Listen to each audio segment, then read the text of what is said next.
Boom. All right, there it is. All right, ladies and gentlemen, whether you're a seasoned investor or just starting out in the industry, there's so much to learn from today's guest, his journey and his expertise that we just got to get this show started. So let's get this one going. Here we go. Shut up and sit down. Look, a business can give you everything you want in life: prestige, wealth, freedom.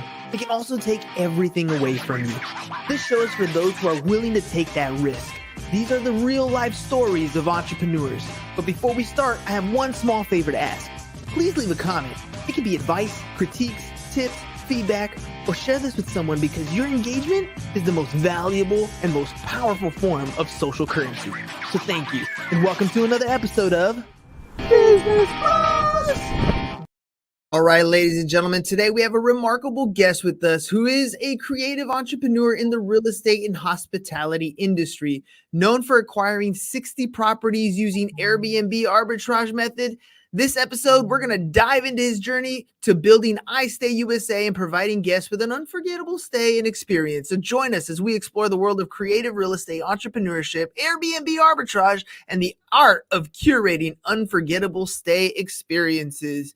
So let's get this one started. I want to welcome to the show, Mr. Richie Mathews.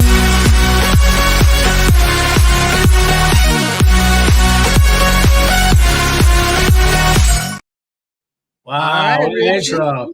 Yeah, man, let's get this thing going, dude. You're doing some cool stuff, and I'm excited to hear all about it. And you know, the first question I always ask is always about the self-promotion. We got to get that out of the way, right? You're here to promote something. So what is it that you do, my friend? So my quest in life is growing my community online in our private Facebook group, Creative Airbnb.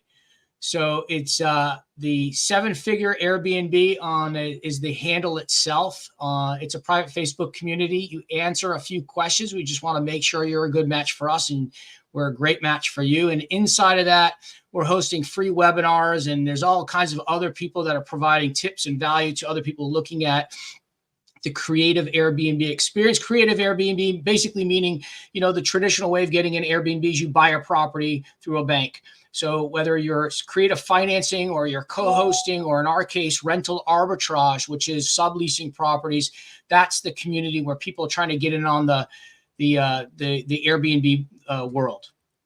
So let me ask you, dude, when people are going to join this Facebook group, by the way, you guys can look up that Facebook group. It's at 7-figure Airbnb. When they go there and you have those pre-qualifying questions, who's that target audience for? Who is a good fit to learn about Airbnb arbitrage?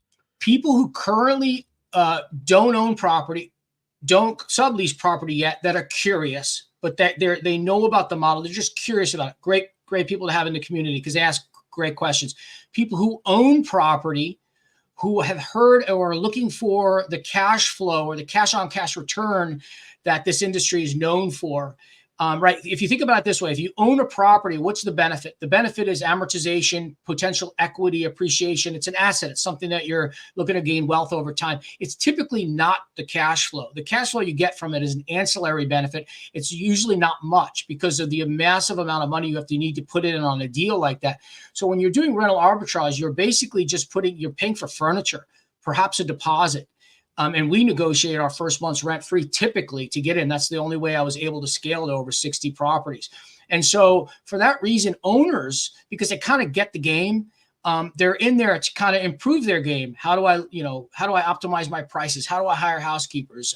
All the stuff to improve their profitability. So we love getting people who own their property because they know half of it. And obviously people that are new to this, we also get a ton of people in the rental arbitrage space that have 1 or 2 units and they're looking for tips on how they can scale. Hey, where do I hire my housekeeper? Or how do you design your properties? I have no design experience. And so we have a bunch of other people that have, experience in those various realms that are very willing to give away information. So that's what a community is all about, right? And so we call it the creative Airbnb family. So once they get in there, there's all kinds of value you get. And then ultimately over time, we're hoping that you also provide some value to others by giving your insight and experience to others.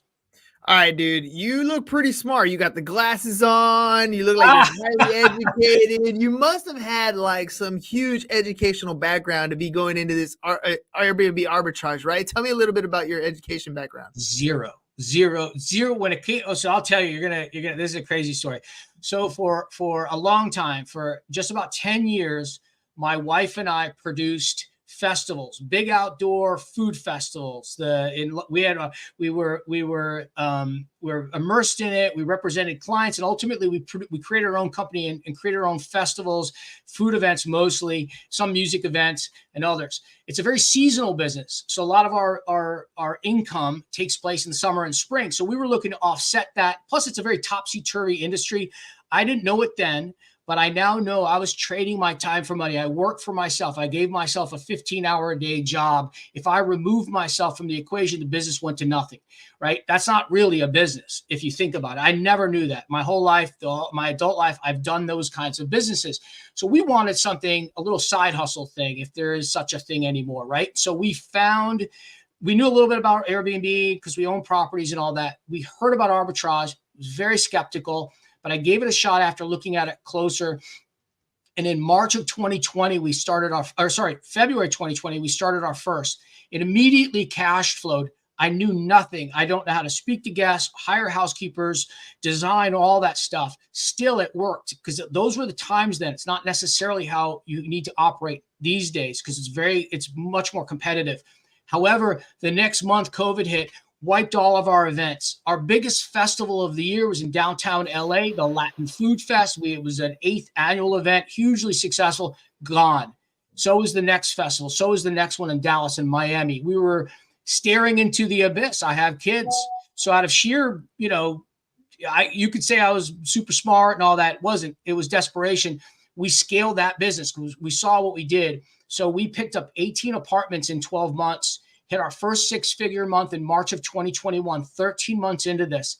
I was doing it all myself, incorrectly, getting bad reviews, hired professionals, not a property management company because they charge way too much.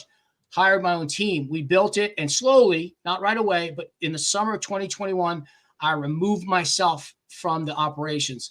And that's when I said, holy cow, if you're the owner, you don't have to be doing everything. And so it's as passive as a business can be because I don't really believe in that term, but I don't do anything in the day-to-day. So since that summer, I moved myself out. We doubled. We went within another 12 months. We had another 27 properties, and now we have over 60 properties on Airbnb, all apartments, by the way. And so, no, to your question, my experience in this world has always been about public relations and events and that sort of thing.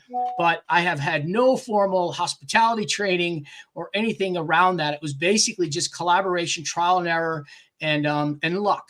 But now I recognize certain conditions in the market that exist where are optimal times to get in more units, like now, for instance, and some other things that I recognize. And I learned a whole bunch. I'm of the opinion that one doesn't necessarily need a formal education. There's a thing called, the street smarts. And also you can just learn. I read a lot. You learn from other people. There's this thing called YouTube. And there's communities like ours where people with zero experience, but they have all the will and the effort behind them. So that's my story. Dude, that's impressive, but I also kind of want to go back to the scary times. COVID hits, and you're in a very people-friendly type business, and all of it gets shut down, dude. You're staring at the abyss of like, what the hell am I gonna do? Yeah. There's a lot of entrepreneurs who would have folded at that point, and you kind of kept going. And then the other thing that you said about that is when you first started in this space, you were leasing everything out, doing it all yourself, making a ton of mistakes, and getting bad reviews. There's so many people out there that won't start because they don't know everything, because they're afraid to make some of those mistakes, especially public ones. Those reviews, I know they don't seem like a big deal, but for a lot of people, those are big ego punches when you get a bad review. Yeah. And yet here you are going out there, making those mistakes right off the top and learning, but earning at the same time. What would you say to somebody who's getting started today? I mean, I know you say this in your groups all the time, but for the people who are listening, if they're going to get started today, it's not 2020 anymore. You said it's competitive in this Airbnb arbitrage. What advice would you give them if they're getting started?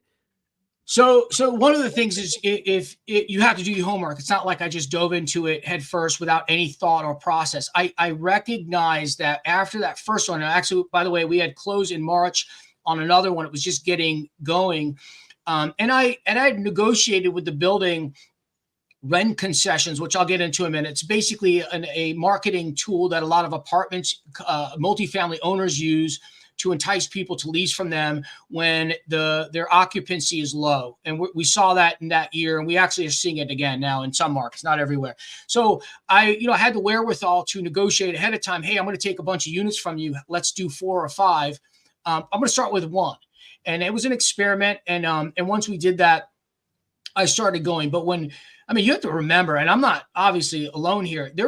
Think about March and April. No one knew what the heck was going on. No one, there's some people who think they did. I did. And I thought, hey, I naively thought our events would come around again and so forth. But then I looked at what our burn rate was for our household. And I realized, wow, we've got to do something to offset what we're going to run out in a year or so. And then we're going to have to sell stuff. And it was desperate. We live in Southern California. I have, friends of ours that had retailers, and they moved. They up and rooted. They were in private schools, had a great lifestyle. They moved. They're not uncommon, right? It was a crazy time. So I said, okay, we're either going to make this happen, or we're just going to wait for stuff to happen. And that's not my personality type. And B, I would suggest, and I say this to people all the time, that if you have done your homework and you see other people doing something and you believe you can achieve that, you're like, okay, that guy doesn't have a PhD I don't need to be an engineer. This business, by the way, the barrier to entry is low, which is a double-edged sword. It's low, meaning you can get in with not much. You don't have to have super training. There are tools out there to help you price, build your team, design. There are those tools available. But the other bad side of the double-edged sword is that some people come in and think that's the standard, the minimum standard they need to operate in. How Airbnb operated in 2017, 18, and 19, you could just throw a property on Airbnb and do fairly well. These days, it's any business that's entering its maturity, or I would even say adolescence. So in 3 years from now, I think the game will really be changed. I think this will be a series for serious players only. Right now, 70% of hosts that are on Airbnb only are on one other platform like Vrbo. If you think about this for a minute, name an industry where you don't have to market. And the answer to that is clearly none. And Airbnb up until now is you give your business to Airbnb, they hook you up for a 3% charge. They charge the guest 15%, and you can do really well. We were only on Airbnb in March of 2021, had a 6-figure month. I got to keep half because I didn't have a team, so my margins were crazy high. Think about that. I never made 50 grand in a month net. And you could do that just from giving your business to an entity like Airbnb. It's changed now. So Google is in the game. There's all these different platforms. My point is that like any new industry, it's great to ride the wave in the beginning, but then try to think down the line. What do you think this business is going to look down in a few minutes? I would say act. At the very minimum, act meaning take your time and start consuming content, read some books, listen to some people, join a community, figure out if you think that the allocation of time is realistic, if you think you could do an hour a day or whatever it takes to get in a certain business. And if the barrier to entry is as low as it still is in this one, in rental arbitrage, and if this is largely legal in 80% of American cities right now, obviously that number is going to go up, right? There clearly going to be more regulations in most municipalities, and that's typically the governing bodies. Then go for it. There are not too many industries that I know of where you can plunk down $6,000 in furniture and a $300 deposit and get it back in a month, and then use that capital to get another, and then take the capital from those 2 and get another or 3 more, and so on. I'm not advocating for people to get 10 units at once and do it that way. I say do it 1 or 2 at a time, like I've done. My first 12 months was 18 units. That's 1.5 units a month. So That's all I'm saying. And if you can point to another industry where that then someone, a neophyte that has zero experience. By the way, I would even argue that I have not only zero experience, I have less experience because my natural personality isn't very accommodating. When a guest would argue with me about, hey, there's not enough towels, I'm not the right person for that. So I have to hire, you know what I mean? So hospitality is a skill. And so you have to hire someone that's willing to be patient and all that. So I was actually less than zero. So it took me a year, found a team. All of our front desk is overseas in the Philippines. They're the greatest. We have the greatest team over there. They run 80% of our business, including the turnovers and all that stuff that we have. They created a shorthand between the housekeepers that we have in San Diego and the Philippines. They created their own shorthand so they can get to the point quicker. It's pretty cool. But now we have a real. It's small. We're only 60 plus units, but it's a real deal, and it's endured many different market cycles since we started a few years back. No, dude, and that's the thing. Growing a little bit at a time is key, especially when you don't absolutely know what you're doing. But once you've figured out the process, adding and replicating that, the scalability of it is much easier going forward. Now, you're in a unique situation with your group. You get to talk to different people who are just getting started, but also people who have been in the space for a while. What are some of those common mistakes that people make when they get into this industry that really hold them back from either growing or maybe even getting started? Or what are some of those mistakes? So one of them is I can acquire by purchasing or even arbitrage a property. And because I have a W-2, or because I just don't know how to manage or speak to guests like I didn't, I'm going to hire a property manager. And I'm sorry, property managers out there, you've got a great business, but the model is broken if you're charging 30% gross revenue. You're basically my partner, at 30%. I mean, that's, if you're a Hollywood agent, you don't make 30%. And so if you're charging someone 30% and you have 20 different clients, I mean, come on, if something happens in the unit, you're not treating it like it's yours. So my point is that the alternative is what? I do it myself, or I build a team. So I did the last two. I did it myself way past when I should have done it. I should have at like door 4 hired my operations manager, Eric, instead of 18. I'm counseling people now, do that at door 1. If you can. And so my point is that hiring a property manager immediately. Now, who knows? Maybe they're going to fix their pricing module and they'll get it down to 10%. My labor costs are 9%. My operational labor costs are 9%. If you can compete with that, then we have something to talk about. I still think internalize it. You have your own team. It's your own community, your own culture. You have your own people. You take care. We have VAs in the Philippines who are on maternity leave, and they're part of our team. Their government pays maternity leave, but not for people who work from home. So what are we supposed to do? Just because they don't live here and they're not part of our local team, we don't treat them no. So we create our own culture. I think the value of that is huge. And so outsourcing cleaning services to a company, every time they send you a cleaner, they send a different person. That's not good. Outsourcing your service to a VA service, there's some good ones out there, but I'd rather hire and train our own people, which I don't do. Eric does. Hire and train our own people, housekeepers, our property, our operations team, and so on. If we can do, even if we're working in different areas. So to your question, I think the biggest mistake is thinking that as an operator, you can outsource everything. I say do it yourself, and it's not that difficult. You can do it all internally. It does take a little bit of thought and process. You can follow other people's models. I let my kind of share mine completely. In fact, I did a Zoom yesterday. Some people said I gave away too much information. I had a 45-minute Zoom and I handed over my playbook. Big deal, right? If you have a limited mindset, that would be a problem, but I don't. I mean, there's, if someone can, in the end, if someone says, hey, wait, that's not how we hire our people over here, and they give me I get more information in my Facebook group than I give, actually. And so if you're starting to do this, I would suggest that you try to internalize it. Do your first unit, and then if you're going to pick up more from that, whether you're buying or arbitraging, then from there, you can slowly start bringing in an operations person to take you out of the middle equation. And then once you're out of that, you can pick and choose what you want to do in the company. I like acquisitions. I like to negotiate with leasing offices. So I stay in that. That's on, but not really in. And other things I don't really do anymore. I shouldn't be doing design anyway. I used to FaceTime my units for my sister who would help me out. I'd get on Pinterest and go, wait, what am I going to do in this unit? So, and by the way, you want to hear a funny story? So, when you live in a place, your design is going to be different than an Airbnb. An Airbnb is really to capture someone's attention. So what we do, my design's terrible. So I would do obnoxious accent walls thinking they look great. But in the end, they looked awful, but they would capture people's attention on Airbnb. So we got clicks for that. And so we now have a signature in our units where we're creating an accent wall that allows people to stop their scrolling on an Airbnb or Vrbo or wherever. And we go in there. But I learned the hard way that if you're not good at design or good at those things, bring in other people that are good at that.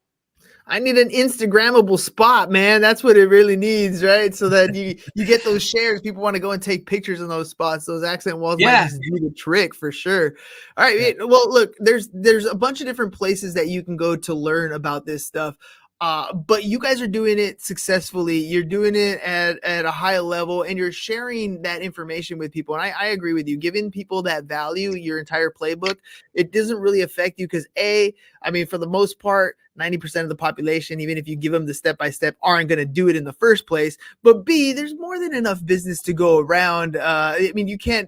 One person can't obviously take everything. Look at how successful you've been with 60 properties. And that won't even scrape the surface of what the travel industry needs at all. That's right. So you're literally giving people an opportunity. What do you feel like that people look to you as what you do best when they come to your group and when they learn from your team? What is it that you feel you do best that they want to come learn about?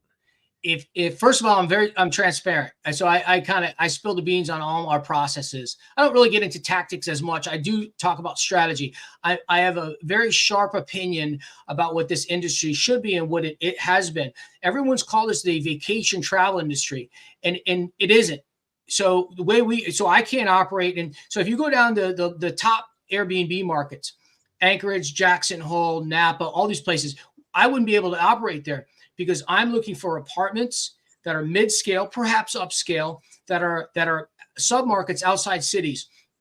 And the reason why I did that is because during COVID, business travel went to zero. Vacation travel took it on the chin, but we were getting nurses and teachers and others. So I realized that the travel industry were just more than families coming to stay at an Airbnb at the beach. And so for that reason, I needed year-round vacation travel, so 4 seasons.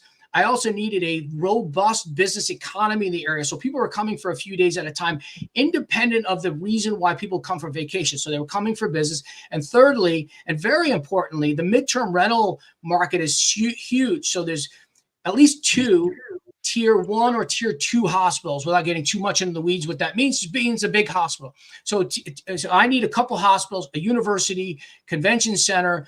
So now I have 3 traveler groups coming to a market. So if another, COVID or whatever happens, or if the economy takes it on the chin and vacation travel pulls back, I still have 2 other traveler groups there, and even part of the vacation travel.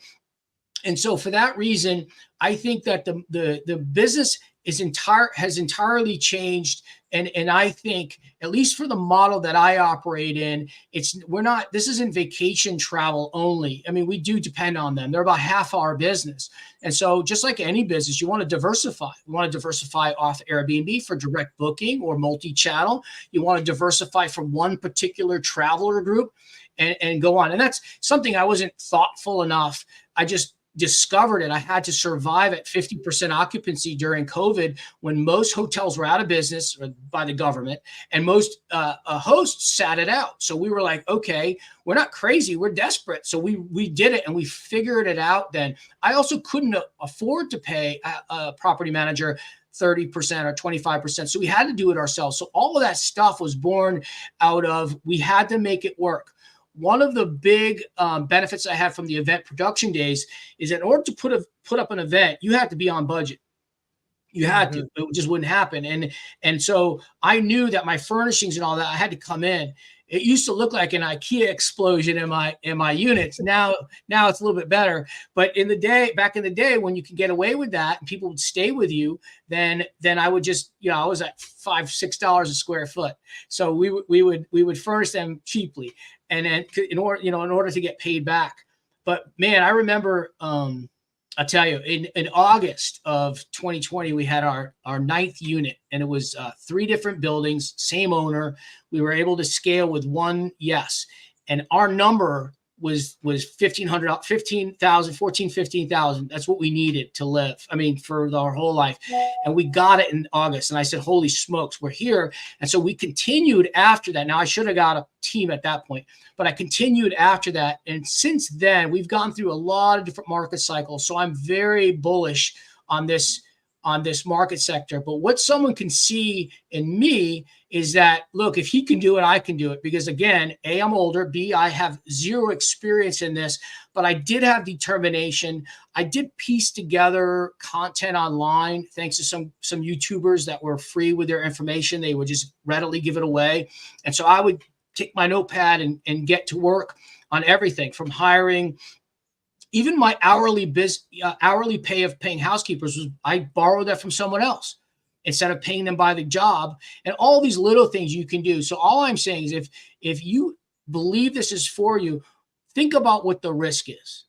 To do one unit, if you can negotiate it correctly, and a lot of apartments are offering low deposit, and many of them, especially in this economy, are offering rent concessions, 4 weeks free rent up front, sign a 12-month lease. What's your risk?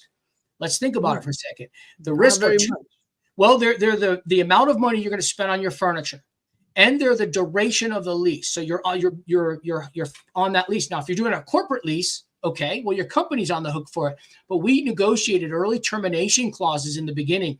And here in California, a very tenant-friendly state, like it or not, a lot of leases by default have language in there that allows you out of it. I don't know if most people know that. So 90 days, okay, that's my risk. And guess what? The government is so nice. They give us 100% deduction year 1 in furniture if it's in a rental. Doesn't matter if you owned it or not. So where is the risk? So where's your risk? And so then if you do the numbers and you're not just throwing, you're not throwing spaghetti at the wall, and you believe that there are other operators that are doing this well, and you think you can beat them. You're looking at their Airbnb and they have kind of so-so photos and they're doing well. I have a method, a very specific method using research tools, but that's basically our formula. We look for markets where there's a need for more supply. We come in, beat the average host in that market, operate at scale, replicate the process. And from the first unit we picked up, $4,800, $300 deposit, $4,500 worth of furniture, 4 weeks rent concessions. I got in $4,800 from that capital. We were able to scale after that. And I only did it when I got paid back because I had to. You had to recoup funds. Man, Richie, so much information packed in like less than 30 minutes, dude. There's so much more that people can learn from. If they want to find out more about how to do this, what your playbook is, learn from other people in that community, how can they do that? One more time. So you can go to Creative Airbnb. You're going to throw up the handle on there. It's 7-figure Airbnb, or you can email me, rich@istayusa.com. iStay USA is our hospitality company. You can even click on it and stay with us. But rich@istayusa.com. Throw me a question. I'll be able to answer it. I get back to everybody same day. Most likely, I'll invite you to the Facebook community where you can ask the general discussion and other people can give you a different perspective in the group too. Boom. All right, ladies and gentlemen, look, Airbnb, I know there's certain states with rules that are cutting things off, but look at how he's playing the game. It's different. It's a little bit it's still in the Airbnb space, but it's just in a little bit different niche. And that's super cool. To diversify your income within a niche makes it so much better. And you're learning from people that are already doing it, people who are successful at what they do. Richie's literally showing you guys his entire playbook, and he's an open book. So reach out to him one more time. His email is rich@istayusa.com, or go join the Facebook group 7-figure Airbnb and get on it. I mean, you want to make some money with a little bit of risk up front, learning the way he's done. Look, I get it. You're scared. You're going to make some mistakes, but if you have mentors like Richie there, you're going to cut those mistakes a lot smaller, and the investment, like you said, it's not very much. So Richie, thank you very much for coming on the show today, ladies and gentlemen. We'll Awesome. catch you guys on the next one. Peace. And Thank we're you. out. It's over. Go home. Is your business in need of marketing? Try starting a podcast, but not just any podcast. Podcast like a pro. We can show you how to take your business from being invisible to becoming a brand people trust. Go to www.businessbros.biz to get started today.